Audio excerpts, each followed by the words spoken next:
তো hello friends, আজকের ব্লগটা এখান থেকেই শুরু করছি। আর আজকের দিনটা হচ্ছিল স্যাটারডে। তো চলুন আপনাদেরকে সাথে নিয়ে অনেক দিন বাদে ব্লগটা আবার শুরু করা যাক। তো চলুন পুরো ভিডিওটা দেখার জন্য অনুরোধ রইল। যে এখানে আমি সকালবেলাতে একটুখানি আর কি ব্ল্যাক কফি খাবো।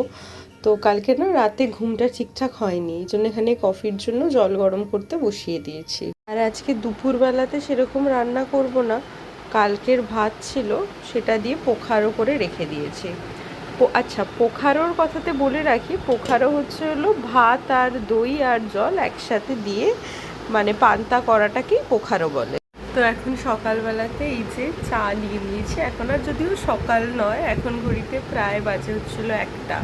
আর 1টার সময় এই যে গ্রিন টি এরকমভাবে ডুবিয়ে, আর এই যে গ্রিন টি এখন খাচ্ছি।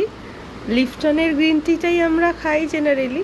তো চলুন এটা একটু খেয়ে নিই। তো চলুন এখন চাটা খাওয়া যাক। আজকে অনেকগুলো কাজ আছে, তো চলুন চাটা খেয়ে আগে স্নানটা করে নিই ঝটপট করে। আজকে যেন এনার্জি পাচ্ছি না কোনো কিছু। তো চলুন চাটা খেয়ে নিই, খেয়ে বাকি কাজগুলো করা যায়। এখন রান্নাঘরে এসেছি।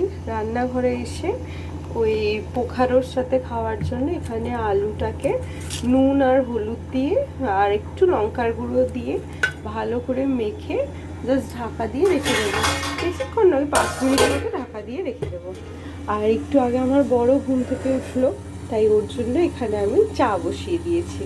চা মানে সরি, আমার চা আর কফি এত বলতে গিয়ে গুলিয়ে যায়।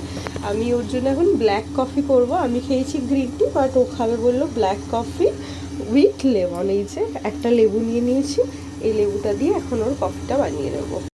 এই ওর জন্য কফিটা নিয়ে নিয়েছি, এটা নেসক্যাফের কফিটা। আর এখানে একটা ওই কাপ নিয়ে নিয়েছি। আর এখানে প্রথমে লেবুটাকে স্প্রিঞ্জ করে দেবো। এটা অ্যাকচুয়ালি পুরো ডিটক্স হয়ে যায়। তো চলুন এই ওর কফিটা করে নিই। তো চলুন এবার কফিটা খুলে নিচ্ছি। খুলে এখান থেকে একটু একটু স্ট্রং কফি করব, তাই জন্য 1 চামচ মতো কফি নিয়ে নিচ্ছি। আর এবার এটা ঢাকা দিয়ে দেবো। তো চলুন ভালো করে পরে ঢাকা দিচ্ছি। এখানে কফি নিয়ে নিয়েছি, নিয়ে ওই লেবুর যে রসটা নিয়েছি না, তার সাথে ভালো করে এটা মেল্ট করে নেব। তাই আছে এই যে। এরপরে এতে দিয়ে দেবো হলো গরম জল। তাহলে আমাদের সকালের একদম ডিটক্স ওয়াটার, আমার না আমার বরের ডিটক্স ওয়াটার একদম রেডি। এটা খুব স্ট্রং হয়, মানে যদি মাথা ধরে থাকে বা খেলে ঘুম ঘুম লাগে, ঘুম কাটতে চাইছে না, তখন একবার এরকম লেমন দিয়ে কফি বানিয়ে দেখবেন। খেতে ভালো লাগবে না, বাট খাওয়ার পর খুব এনার্জেটিক লাগে। তো চলুন এটা আমি টেবিলে রেখে আসি ওর জন্য। তো এই যে এখানে গ্যাস বসিয়ে দিয়েছি, গ্যাসে কড়াই বসিয়ে দিয়েছি আর কি। এবার এখানে জলটা যতক্ষণ না ওই সোক করছে ততক্ষণ একটু ওয়েট করে এতে আর কি এবার তেলটা দিয়ে দেবো। ব্যাস, এবার তেলটা যতক্ষণ গরম হচ্ছে ততক্ষণ আমি চলুন পেঁয়াজটা ধুয়ে। এখানে পেঁয়াজও কাটা আছে, আর এই পেঁয়াজটা না ওই পোখারোর সাথে এই আলু পেঁয়াজ ভাজাটা খেতে খুব ভালো লাগে। তো এটা একটু জলে ভিজিয়ে ধুয়ে রাখবো আর কি, বেশিক্ষণ না, ওই 5 মিনিট মতো ভিজিয়ে রাখলেই হয়ে যাবে। দাঁড়াও 1 সেকেন্ড, এবার গ্যাসটাকে কমিয়ে নি, নাহলে প্রচুর ছিটকাবে। এই যে আলু দিয়ে দিচ্ছি, এবার এটা ফ্রাই করে নেব। এটা পোখারোর সাথে খুব ভালো লাগে খেতে আর কি। আর এই যে এখানে আমি এখন লাল লাল করে আলু ভাজছি। লাল লাল না, হলুদ হলুদ করে। আমি লঙ্কার গুঁড়ো দিইনি। তো এটা আলু ভেজে দিই, আর উপরে এক্সস্ট ফ্যান চলছে, তাই জন্য প্রচুর আওয়াজ হচ্ছে। এই যে আমার আলু ভাজা মোটামুটি হয়ে গেছে, কিন্তু না একটু নুন লাগবে, একটু নুন ছড়িয়ে দিই। দাঁড়ান, আর একদম মানে কড়কড়ে ভাজা হয়েছে, সেদ্ধ হয়ে গেছে, একটু নুন ছড়িয়ে দিই। একটু নুন ছড়িয়ে দিয়েছি, আর এরপরে একটুখানি গোলমরিচই ছড়িয়ে দিচ্ছি।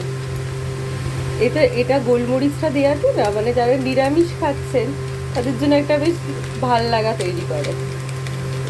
একটু আমচুর থাকলেও ছড়িয়ে দিতে পারেন, কিন্তু আমার আজকে আমচুর নেই, জাস্ট নামানোর আগে একটু গোলমরিচ ছড়িয়ে দিলাম।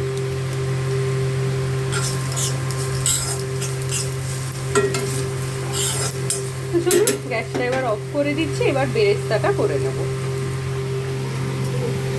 এই যে আমি আলু ভাজাটা নামিয়ে নিয়েছি। তো এটা দেখে কে বলবে বলুন, 3টে আলুর আলু ভাজা, এইটুকুনি হয়ে গেছে ভাজার পর।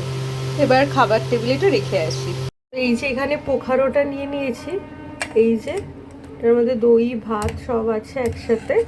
আর এটা কালকে সারা রাত ভিজিয়ে রেখেছিলাম। এখন এটাতে মেশাবো নুন। কালকে টেস্ট করে দেখলাম আমার বর তো জল মিশিয়েছে আর নুনটা না ঠিকঠাক দিতে পারেনি বা পরিমাণটা কমে গেছে। এই যে চলুন আমি এতে নুন মেশাই। নুনটা একটু বেশিই যাবে, কেননা টক ভাবটা নালে না আসবে না। তার এবার একটু টেস্ট করে দেখতে হবে যে নুনটা ঠিকঠাক। এবার ভালো করে নাড়িয়ে দেব। আর এরপরে এই যে পেঁয়াজটা দিয়ে বেরেস্তা করে উপর থেকে দিয়ে দেবো। দিয়েছি, এরপরে এই ব্ল্যাক পেপারটা এখানে দিয়ে দেবো। তো চলুন ব্ল্যাক পেপারটা মিশিয়ে নিচ্ছি, তারপর দেখা হচ্ছে। এটার মধ্যে আমি গোলমরিচটা মিশিয়ে দিয়েছি ভালো করে ভাতের সাথে। তো এবার এটা থেকে বেরেস্তাটা বানিয়ে নিই, চলুন ঝটপট। তো প্রথমে আমি এই যে লঙ্কা নিয়ে নিয়েছি, শুকনো লঙ্কা। এবার এটা এখানে দিয়ে দেবো। বাপরে কি ছাট আসছে। এই যে এবার এটা একটু ফ্রাই হয়ে গেলে এতে আমি পেঁয়াজগুলো দিয়ে দেবো। এই যে পেঁয়াজটা এমনি লাল লাল করে ভেজে দিচ্ছি এখন। আর পেঁয়াজটা যত লাল লাল করে ভাজবো তত ভালো লাগে আর কি। তো আমার হয়ে গেছে। এবার এটা আমি এখানে ঢেলে দেবো। এই যে তরকার মতো ঢেলে দেবো এবার এটা পুরোটা। এক হাতে ক্যামেরা না, ওই জন্য আমি ক্যামেরাটা রেখে ঢেলে দেখাচ্ছি। আর এই যে এতে আমি এখন মিশিয়ে দিয়েছি, মিশিয়ে এবার একটু নাড়ানাড়ি করে দেবো। আর এতে এবার কি অ্যাড করব, আর যদি কিছু অ্যাড করি তাহলে আপনাদেরকে দেখাচ্ছি। এই যে পোখারোর মধ্যে এরপরে আমি মিশিয়ে দিয়েছি লেবু, এই যে দেখাই যাচ্ছে। আর এটা পেঁয়াজ, গরমের আদর্শ খাবার একদম। তো এটা এখন ঢেকে রেখে দিই। আর এরপরে একেবারে বিকেলের দিকে গিয়ে দেখা হচ্ছে।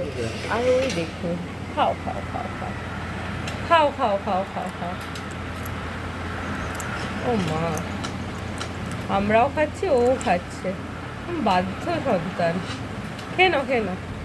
তো এখন জিমে যাচ্ছি, বেরিয়ে পড়েছি বাইরে, খুব সুন্দর হাওয়া দিচ্ছে। জিমে গিয়ে দেখা হচ্ছে। এখন এসেছি একটু মিষ্টির দোকানে, রাতের জন্য একটু পরোটা বা কচুরি কিছু নিয়ে। আর ছেঁড়া পরোটা 100 কত?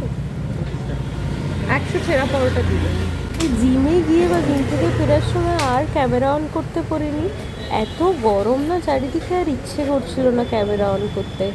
আর ওখান থেকে ডিরেক্ট এসেছি এই দোকানটাতে, একটু ছানা নেব বলে এসেছিলাম। তারপর এখান থেকে ভাবলাম একটু ছেঁড়া পরোটাও নিয়ে নিই আর কি। তো চলুন, জিম থেকে না বাড়ি চলে এসেছি। আর বাড়ি আসার সময় একটু ওই দোকানটাতে গেছিলাম, গিয়ে টানটা না একদিকে জিম করছি, একদিকে মিষ্টি নিয়ে এসেছি। তো এটা আমার এক সপ্তাহের জুগার মিষ্টির আর কি। তো চলুন দেখাই কি কি মিষ্টি এনেছি। এই যে এটাতে আছে হচ্ছিল একটু না ছানা নিয়েছি।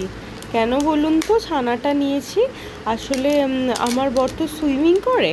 এবার সুইমিংয়ে না প্রচণ্ড মানে উইক করে দেয় আর কি।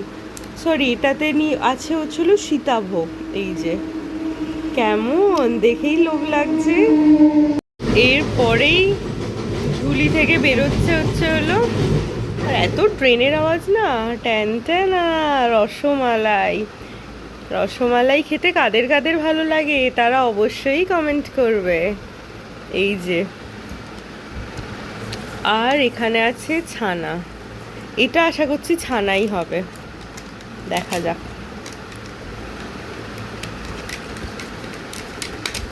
হ্যাঁ, এখানে আছে হচ্ছিল ছানা। ছানাটা আর কি আমার বরের জন্যই মেনলি আনা, ও তো সুইমিং করে আসবে ওই জন্য আর কি। আর এটাতে আছে রাতের জন্য ছেঁড়া পরোটা নিয়ে নিয়েছি। এই যে আজকে অ্যাকচুয়ালি জিম এই সময় তো যাই না, এবার জিম করে এত টায়ার্ড লাগছে, একেবারে খাবার নিয়ে চলে এসেছি। এই যে ছেঁড়া পরোটা, এবার রাত্রে খাবার বাড়ার সময় তো আপনাদেরকে দেখাবো। এখন ফ্রেশ ট্রেশ হবো, আর আমার বর আজকে একটু বেরিয়েছে, ওর বাইকটাতে একটু সার্ভিসিং করাতে নিয়ে গেছে, তো ওখান থেকে সুইমিং চলে যাবে আর আমি জিম থেকে বাড়ি চলে এসেছি।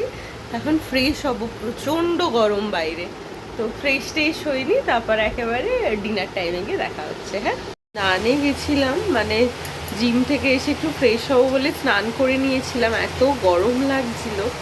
আর বাইরে বেরিয়ে দেখি, এটা আমার রান্নাঘর থেকে দেখা যাচ্ছে, ঝমঝম করে বৃষ্টি পড়ছে, কি ভালো লাগছে। আমি একটু ফ্ল্যাশটা অন করলাম, নাহলে না বাইরেটা পুরো অন্ধকার লাগতো।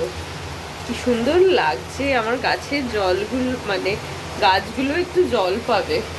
বাইরে এরকম বৃষ্টি হচ্ছে, তাই আমি ভাবলাম যে একটু কফি, জল ফুটতে দিয়ে দিয়েছি, এবার কফি খাবো না চা খাবো, যেটা জল ফুটে যাক তারপর ডিসাইড করছি। তো আজকে না জিম করতে করতে এসে এত ঠান্ডা জল খেয়েছি, পুরো গলা চোখড হয়ে গেছে। তাই এখন আর কি ভাবছি যে একটুখানি করবো, ওই কফি বা গরম কিছু খাবো, খেয়ে তারপর দেখা হচ্ছে। এখানে না জানলাটা বন্ধ করে দিয়েছিলাম, এত জলের ছাট আসছে, তাই এখন একটু খুলে দিলাম, ঠান্ডা একটা হাওয়া আসছে।